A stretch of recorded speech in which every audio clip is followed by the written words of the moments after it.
Assalamualaikum warahmatullahi wabarakatuh. Teman-teman sekalian yang saya banggakan dimanapun Anda berada, sahabat-sahabat sekalian yang saya cintai. Pada kesempatan kali ini, saya akan memutarkan sebuah informasi terbaru. Dan tentu ini merupakan informasi yang cukup menarik dan juga penting untuk kita ketahui bersama bahwa Jenderal Hendro Priyono turun gunung bela pribumi, sikat para Habib. Nah, ini sangat menarik ya untuk kita simak. Dan tentu ini merupakan sebuah informasi yang perlu kita ketahui, yang perlu kita pahami bersama. Pokoknya di dalam ungkapan yang telah ada, ini merupakan sebuah ungkapan yang sangat luar biasa dengan sebuah judul Indonesia untuk bangsa Indonesia ya. Dan biar tidak panjang lebar, kita intro terlebih dahulu. Setelah itu kita simak seperti apa narasi yang telah disampaikan oleh beliau, Bapak Jenderal Hendro Priyono.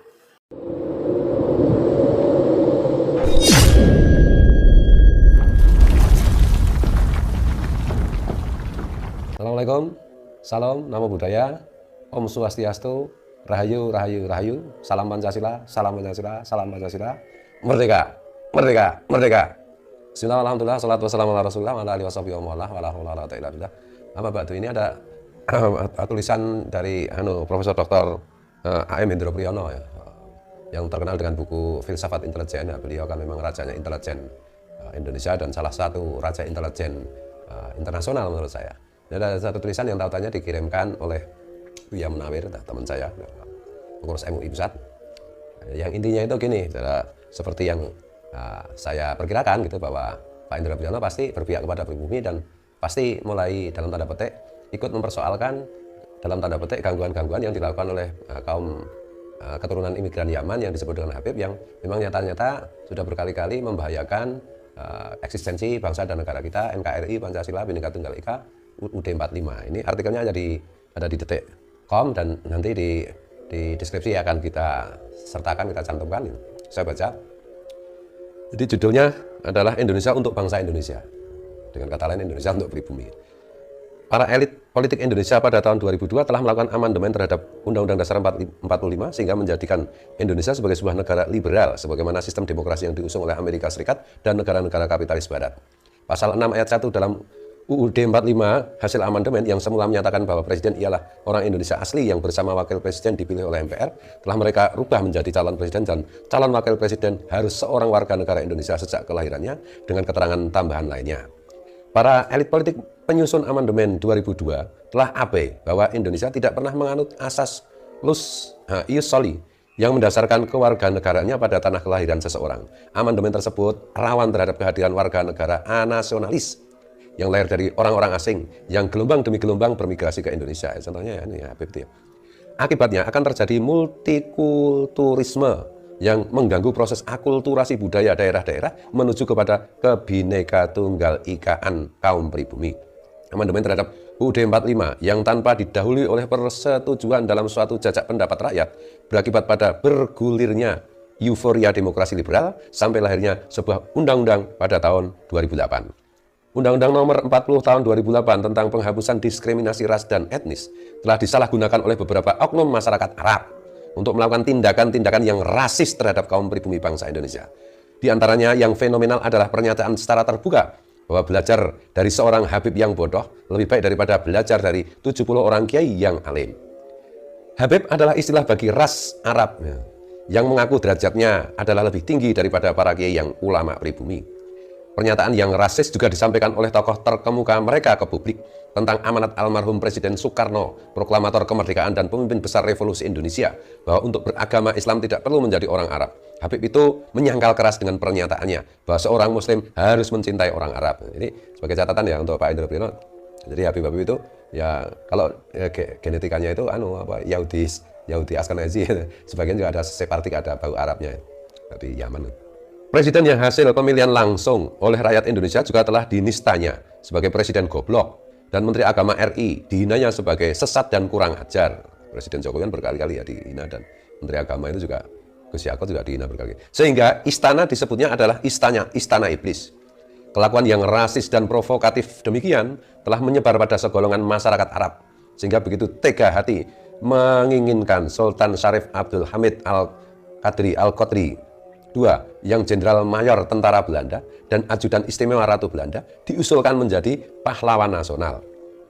Ratu Belanda Wilhelmina merupakan satu-satunya penguasa di dunia yang dalam proses dekolonisasi pasca Perang Dunia Kedua tidak setuju terhadap kemerdekaan bangsa Indonesia tahun 45. Jenderal Mayor Sultan Syarif Abdul Hamid Al-Qadri adalah perwira tinggi Angkatan Darat Belanda yang turut menyetujui dilancarkannya agresi bersenjata Belanda ke Indonesia pada tahun 1947. Bangsa pribumi yang disebut inlander di zaman Belanda, yang disamakan dengan anjing setelah Indonesia merdeka, berhak menuntut Indonesia untuk bangsa Indonesia. Para oknum dari masyarakat Arab telah memendam fakta sejarah kelam Sultan Syarif Abdul Hamid Al-Qadri II itu dan mengusungnya dengan data sebagai perancang lambang negara Bhinneka Tunggal Ika. Sultan Syarif Abdul Hamid Al-Qadri II sejatinya hanya pemenang sayembara yang rancangannya kemudian diproses oleh Panitia Lencana Negara dengan hasil yang bentuknya sudah jauh berbeda dengan rancangan awalnya. Panitia Lencana Negara yang dibentuk pada 10 Januari 1950 terdiri dari Muhammad Yamin sebagai ketua dengan anggota-anggotanya Ki Hajar Dewantara, M.A. Pela Upesi, Muhammad Nasir, dan R.M. Ngabeyi Purbocaroko. Sultan Syarif Abdul Hamid Al-Qadri II kala itu adalah sosok yang ditunjuk oleh Soekarno-Hatta sebagai menteri tanpa portofolio dalam Kabinet Republik Indonesia Serikat atau RIS tahun 1949. Menteri tanpa portofolio adalah menteri yang tidak memimpin kementerian apapun dan hanya menjalankan tugas sesuai perintah Presiden RIS, yang tugas tersebut dapat berubah-ubah dari waktu ke waktu.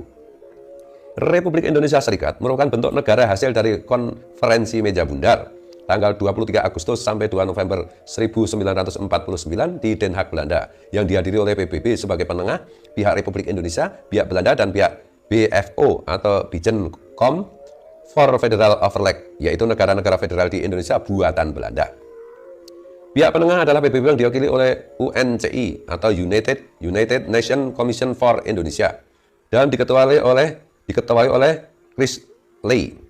Dari pihak Belanda diketahui oleh J.H. van Marseven. Dari pihak Indonesia diketahui oleh Wakil Presiden dan Proklamator Kemerdekaan, yaitu Muhammad Hatta dengan anggota-anggotanya Muhammad Rum, Supomo, J. Laimina, Ali Sastra Amijoyo, Juanda, Sukiman, Suyono Hadinoto, Sumitro Joyo Hadikusumo, Aka Pringgo Digdo, Muwardi, dan TB Simatupang, seorang tentara Indonesia yang berpangkat kolonel. Nah, ini kalau TB Simatupang itu, kata nenek saya itu pernah minta jimat itu pada kakekku. Yang itu sejak dulu juga menghargai non-muslim. Non-muslim aja dikasih jimat untuk perang kemerdekaan, apalagi yang muslim. Adapun dari pihak BFO atau Bijenkom for Federal Overleg, yaitu dari pihak negara federal buatan Belanda, dipimpin oleh Sultan Syarif Abdul Hamid Al-Qadri II, yaitu seorang tentara Belanda yang berpangkat Jenderal Mayor. Sultan ke-7 dari Kesultanan Arab Pontianak yang terbentuk di zaman kolonial tahun 1771 tersebut pada 1949 terlibat dalam kegiatan teror Westerling di zaman Revolusi Fisik Indonesia 1945 sampai 1950. Ini yang Pontianak, ini Kalimantan. Sekarang kan Kalimantan juga dicengkeram HP kalau kepengen ya, celaka kayak yang dilakukan itu gerombolannya Sultan Hamid Al-Qadri, ya diterus-terusin. Bertentangan dengan Jenderal Mayor Sultan Syarif Abdul Hamid Al-Qadri II yang pro Belanda, pada era perjuangan dan era mempertahankan ke Indonesia merdeka, terdapat juga para pahlawan nasional yang orang Arab, antara lain seorang perintis kemerdekaan bernama Hamid Al-Qadri yang lahir di Pasuruan pada tanggal 10 Juli 1912. Ia bersama keluarganya mempunyai nama besar di tataran sosial politik Indonesia. Kemiripan nama besar Hamid Al-Qadri, pahlawan nasional yang anti Belanda, dengan Sultan Syarif Abdul Hamid Al-Qadri II yang pro Belanda sangat rawan terhadap terjadinya kebohongan publik yang menyesatkan sejarah kebangsaan. Usaha ke arah penyesatan nampak dari maraknya hoax akhir-akhir ini di dunia maya dan juga nyata yang menginginkan Sultan Syarif Abdul Hamid Al-Qadri II menjadi pahlawan nasional. Keinginan tersebut terkait dengan waktu kehadiran para Habib Arab yang berperilaku rasis di zaman ini, yang merendahkan martabat para kiai sebagai pemimpin umat Islam pribumi sejak zaman Wali Songo abad ke-14. Sudah mulai nampak reaksi dari segolongan masyarakat pribumi terhadap kelakuan para oknum Habib tersebut yang dirasakan telah sangat merendahkan harkat bangsa. Jika rasisme para oknum kaum Arab di Indonesia ini merupakan suatu tesis sosial, maka dalam teori dialektika Hegel akan terjadi antitesisnya berupa rasialisme kaum pribumi yang berbahaya bagi persatuan nasional. Persatuan Indonesia akan menuntut Indonesia untuk bangsa Indonesia. Mewakili para tua pribumi Indonesia, kami ingin mengingatkan agar para putra-putri bangsa Indonesia dapat hidup aman, tentram, dan sejahtera di tanah tumpah darahnya sendiri. Hidup bersama tanpa membedakan suku, ras, golongan, dan agama atau sara. Tapi dalam berbagi hidup ini, dengan keturunan para imigran asing, kaum pribumi tidak boleh lagi dianggap ras inlander yang sejajar dengan anjing seperti dulu, atau dimaki-maki seperti anjing yang sering terjadi sekarang ini. Para putra-putri bangsa juga harus sadar, agar tidak terus-menerus terbawa arus tipu daya asing karena politik, uang, maupun manipulasi agama atau kebudayaan apapun. Ini A.M. Hendro Priyono, Guru Besar Sekolah Tinggi Intelijen Negara, Sekolah Tinggi Hukum, dan Guru Besar Emeritus Universitas Pertahanan, Ketua Umum Keluarga Besar Warga Jaya Indonesia. Nah, ini bagi saya ini penting gitu, pernyataan terbuka tulisan artikel Pak A.M. Hendro Priyono ini. Nah, ini rajanya intelijen yang luar biasa ini bagi saya penting sekali sebagai sebuah fase berikutnya mengenai apa yang sudah kita perjuangkan bersama. Ada Kiai Imaduddin Usman Al-Bantani, ada Tubagus Mogi Nur Fadil, ada KRT Gus Fakih Wirahadiningrat, ada Gus Abbas Bundat, ada Kiai Syarif Rahmat, ada banyak sekali pejuang Kiai Nur Ihya Surabaya, dan lain-lain yang terus-menerus memberikan edukasi kepada putra-putri bangsa Indonesia mengenai bahaya para Habib untuk kelangsungan kita berbangsa dan bernegara yang didasarkan pada kesetaraan, yang didasarkan kepada Bhinneka Tunggal Ika, dan seterusnya dan seterusnya. Ini luar biasa, maka saya langsung angkat ini.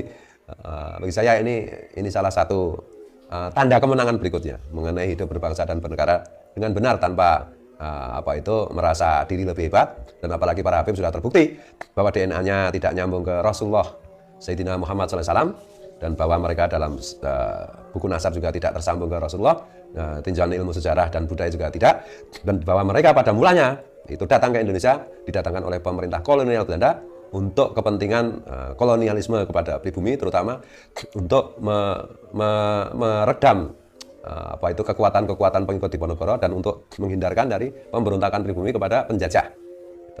Dan mereka datang dari negara kere yang bernama Yaman, yang mereka ke sini datang untuk mencari cincin Nabi Sulaiman atau karena kelaparan. Sekarang mulai kurang ajar dan sudah keterlaluan. Ini artikel Pak A.M. Hendro Priyono ini bagi saya luar biasa. Merdeka, merdeka, merdeka. Assalamualaikum. Jadi seperti itu ya, sangat jelas sekali dari apa yang telah kita simak bersama, telah kita pahami bersama, dan tentu informasi yang telah kita lihat itu merupakan sebuah informasi yang cukup menarik seperti itu. Dan penjelasan atau sebuah pemaparan yang cukup luar biasa ya. Jadi mengenai narasi-narasi, ungkapan-ungkapan dari mereka-mereka yang saya kira nyeleneh seperti itu. Jadi kita mesti juga ikut andil untuk mencerdaskan bangsa ya, untuk mencerdaskan anak bangsa ya, milenial kita. Ya, artinya doktrin-doktrin yang ada apabila itu keliru, apabila itu salah, apabila itu sudah melenceng mengatasnamakan ini atau apalah itu ya, padahal itu keliru, kita mesti ikut meluruskan. Jadi tidak pandang bulu siapapun dia. Kalau sudah keliru, salah, kita mesti meluruskan, kita mesti memberikan sebuah masukan, kritikan, ya, sebuah tanggapan. Dan itu saya kira merupakan sebuah hal yang cukup penting ya, untuk kita jadikan sebuah tradisi. Tradisi kritik mengkritik itu merupakan sebuah tradisi yang mencerdaskan. Ya, artinya kalau sudah keliru, kalau sudah orang itu salah menyampaikan sebuah hal, tingkah laku atau apalah itu, apabila itu salah, keliru, kita mesti jangan sampai takut-takut untuk menyampaikan, untuk mengkritiki, untuk untuk memberikan sebuah pencerahan, menyebutkan sebuah data-data, oh ini salah, oh ini keliru. Jadi kita mesti mengungkap kebenarannya seperti apa. Ya. Oh itu lebih mulia daripada ini. Oh saya lebih mulia daripada itu karena saya ini. Kita lihat bagaimana referensi yang ada. Apabila itu salah, tidak mandang bulu, kita luruskan. Paham? Kita luruskan. Dan saya kira itu merupakan sebuah hal yang cukup luar biasa. Ya, dan mungkin itu saja. Dan ini merupakan sebuah informasi yang cukup menarik dari beliau, Bapak Jenderal ya, dengan turunnya beliau ya, untuk memberikan sebuah narasi yang seperti ini. Saya kira ini merupakan sebuah hal yang cukup penting untuk kita ketahui, untuk kita untuk kita pahami dari berbagai kata, berbagai hal yang telah beliau paparkan di sana. Jadi hal itu sangat menarik, penting, dan cukup luar biasa. Dan mungkin itu saja dari Al-Fakir Official. Apabila ada kekeliruan, kesalahpahaman dari narasi ini, Al-Fakir mohon maaf sebesar-besarnya. Akhirul qaul ihdinas siratal mustaqim. Assalamualaikum warahmatullahi wabarakatuh. Terima kasih.